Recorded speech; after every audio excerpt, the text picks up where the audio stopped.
కవిత bail గురించి హైకోర్టుకి వెళ్ళిందని చెప్పేసి మనం వింటున్నాం. సో అక్కడ వెళ్ళినందుకు బెయిల్ వచ్చే అవకాశం ఉందా, లేకపోతే ఇంకా వాయిదా పడుతుందా? దీని గురించి ఏం చెప్తారు? కవితకు 2 కేసులు ఉన్నాయి ఇప్పుడు. ఒకటి ఈడీ కేసు, ఒకటి సిబిఐ కేసు. ఈడీ ఏమో మార్చ్ 15న ఆమెను అరెస్ట్ చేసింది. సిబిఐ ఏప్రిల్ 11న అరెస్ట్ చేసింది. సో ఈ 2 కేసుల్లో ఆమె రౌస్ అవెన్యూ కోర్టులో బెయిల్కి అప్లై చేసింది. సో కానీ రౌస్ అవెన్యూ కోర్టు బెయిల్ పిటిషన్ని డిస్పోజ్ చేసింది. ఆమెకు బెయిల్ రిజెక్ట్ చేసింది. 2 కేసుల్లో కూడా బెయిల్ ఇవ్వకపోగా ఆమెకు జ్యుడిషియల్ రిమాండ్ అనేది ఈ మంత్ 14th వరకు ఎక్స్టెండ్ చేసింది.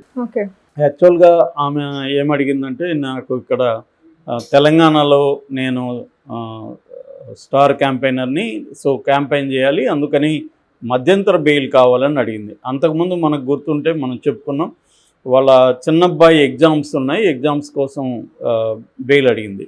ఆ ఎగ్జామ్స్ అయిపోయినాయి, బెయిల్ ఇవ్వలేదు. ఇప్పుడు కూడా ఎన్నికలు ఇంకా రేపటితో ఇక్కడ రేపు 6 గంటలకి ప్రచారం సమాప్తం కాబట్టి బెయిల్ ఇవ్వలేదు. సో ఇప్పుడు ఆమె హైకోర్టులో ట్రై చేస్తుంది. ఇంకా ఆమెకి వేరే మార్గం కూడా లేదు. ఎందుకంటే రౌస్ అవెన్యూ కోర్ట్ అనేది special court for this investigative ఏజెన్సీలు. సో ఈడీ అండ్ సిబిఐకి అది స్పెషల్ కోర్టు. దాన్ని ఎప్పుడైనా జనరల్గా ట్రయల్ కోర్ట్ అంటారు. ట్రయల్ కోర్టులో బెయిల్ అనేది ఎప్పుడు కూడా డిఫికల్టే. అందులో పిఎంఎల్ఏ చట్టం ప్రకారం అసలు బెయిల్ అనేది దాదాపు అసాధ్యం అన్నమాట. అందుకని మనకి గుర్తుంటే మనం చెప్పుకున్నాం కూడా, కేజ్రీవాల్ బెయిల్ కోసం అప్లై చేయకుండా ఏం చేశాడు తెలివిగా, తన అరెస్టును ఛాలెంజ్ చేస్తూ కోర్టుకు వెళ్ళాడు ఆయన.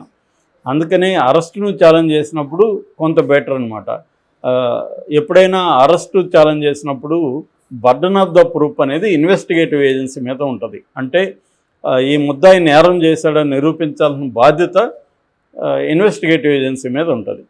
బెయిల్ మీద వెళ్ళినప్పుడు రివర్సు. బెయిల్ మీద వెళ్ళినప్పుడు ఏమవుతుందంటే, నేను నేరం చేయలేదు అని ముద్దాయి నిరూపించుకోవాల్సి ఉంటుంది.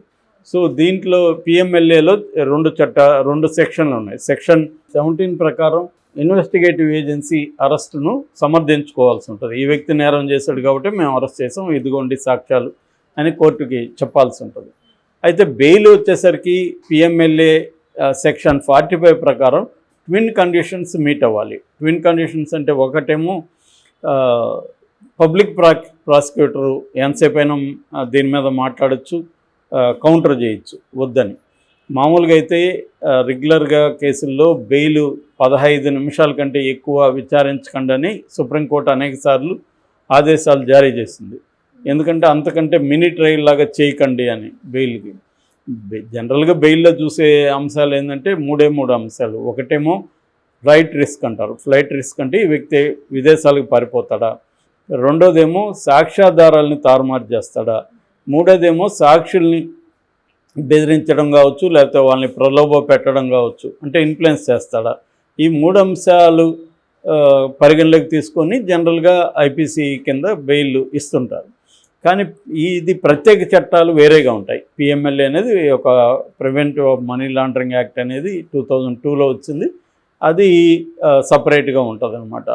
అందుకని కవిత ఇప్పుడు ఆ చట్టం కింద ఉంది కాబట్టి ఇప్పుడు ఆమెకి 2 కేసుల్లో బెయిల్ రావాలి. ఇటు ఈడీలో రావాలి, సిబిఐ రావాలి. ఈ రెండిట్లో కూడా బెయిల్ వచ్చే అవకాశం అయితే నాకు తెలిసి ఇప్పుడు అంతా లేదనమాట. ఎందుకంటే ఇప్పుడు కేజ్రీవాల్కి కూడా సుప్రీంకోర్టు బెయిల్ ఎందుకు ఇవ్వాలనుకునిందంటే, 25వ తేదీ ఢిల్లీలో ఎన్నికలు జరుగుతున్నాయి కాబట్టి మామూలుగా లెవెల్ ప్లేయింగ్ గ్రౌండ్ అనేది అందరికీ ఉండాలి. ప్రజాస్వామ్యంలో ఎన్నికలు అంటే అందరూ కూడా ఈక్వల్ ఆపర్చునిటీస్లో పొలిటికల్ పార్టీలు పనిచేసుకోగలగాలి. సో ఇది ఆయనకి ఇప్పుడు ఆయన ఎన్నికల ముందు అరెస్ట్ చేయడం వల్ల వాళ్ళ ఆప్ అనే ఒక పొలిటికల్ పార్టీ భవిష్యత్తు ప్రశ్నార్థకం అవుతుంది. ఎందుకంటే ఎన్నికలు మళ్ళీ రావు, 5 ఏళ్ళకి ఒకసారి వస్తాయి. అందుకని ఆయనకు బెయిల్ ఇవ్వడం ద్వారా ఆయన వెళ్ళి ప్రచారం చేసుకోవడం ఈజీ అవుతుంది అని చెప్పి సుప్రీంకోర్టు ఆ విషయాన్ని పరిగణలోకి తీసుకొని ఇవ్వడానికి ప్రయత్నిస్తుంది. అందుకని ఆయన కండిషన్లు కూడా పెట్టింది.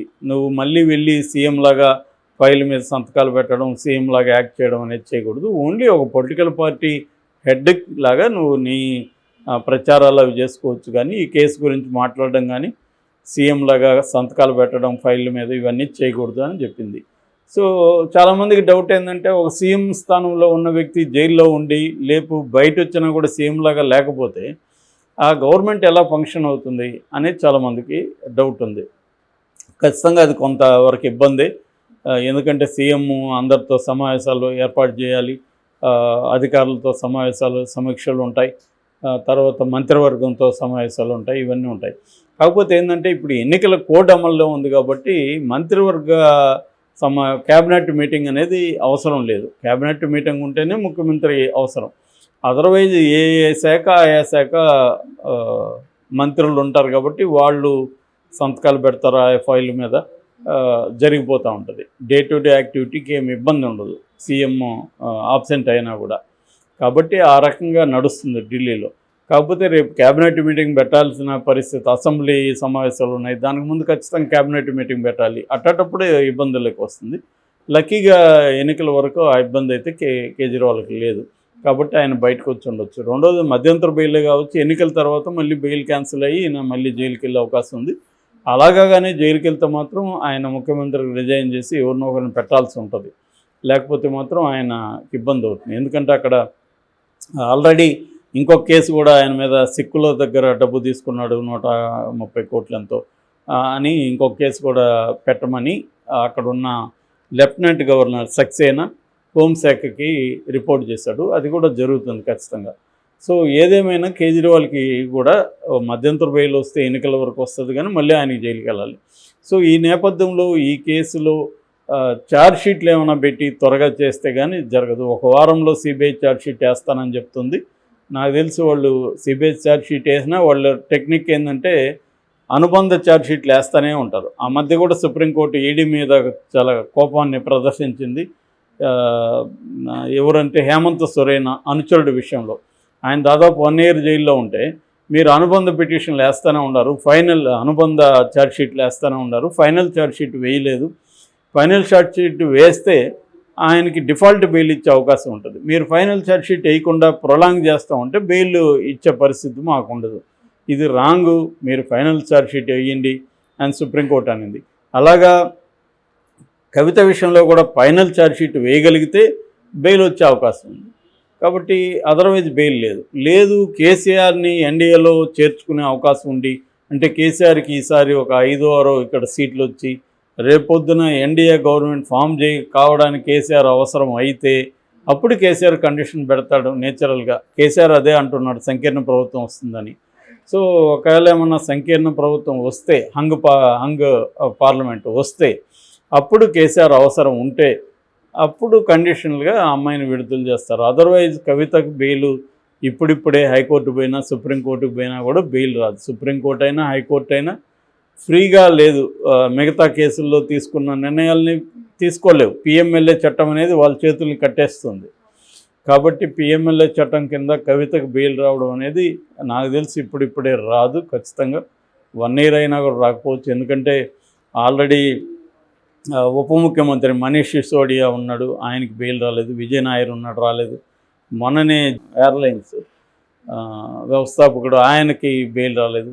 సో అలాగా చాలామంది ఈ కేసుల్లో ఉన్న వాళ్ళకి ఈడీ అండ్ సిబిఐ కేసుల్లో ముఖ్యంగా పిఎంఎల్ఏ చట్టం కింద బెయిల్ అనేవి అంత ఈజీగా రావు. కాబట్టి కవిత కూడా మెంటల్గా నాకు తెలిసి ఆమె కూడా మనకి ఇన్ని తెలిసినప్పుడు వాళ్ళకి లాయర్లు పెద్దవాళ్ళు ఉన్నారు, చెప్పకుండా ఉంటారా, ఆమె కూడా ప్రిపేర్ అవుతుంది. కానీ చేయాల్సిన ఈ ప్రాసెస్ అయితే చేయాలి కదా. రేపు పొద్దున సుప్రీంకోర్టులో అడగాలన్నా కూడా నేను ఇక్కడ చేశాను, ఇక్కడ అప్లై చేశాను, ఇక్కడ చేశాను, ఇవన్నీ చెప్పుకోవాలి కదా. అందుకని వాళ్ళు లీగల్ ప్రాసెస్ చేస్తుంటారు. ఆమెకు కూడా ఇప్పుడు మంచి లాయర్ల బృందం పనిచేస్తుంది. సో అందుకని ఇప్పుడు ఆమె హైకోర్టులో అయితే పిటిషన్ వేసింది. ఒకవేళ ఏమన్నా మహిళ కాబట్టి ఈడీ కింద ఆమె అదే వాదిస్తుంది, పిఎంఎల్ఏ చట్టంలో మహిళలకు కొంత ప్రయోజనం ఉంది, దాని ప్రకారం నాకు బెయిల్ ఇవ్వండి అని కూడా అడుగుతుంది. ఆ రకంగా మహిళ, పైగా ఆమె ఆరోగ్యం బాగాలేదని కూడా ఆమె పెట్టచ్చు రేపు.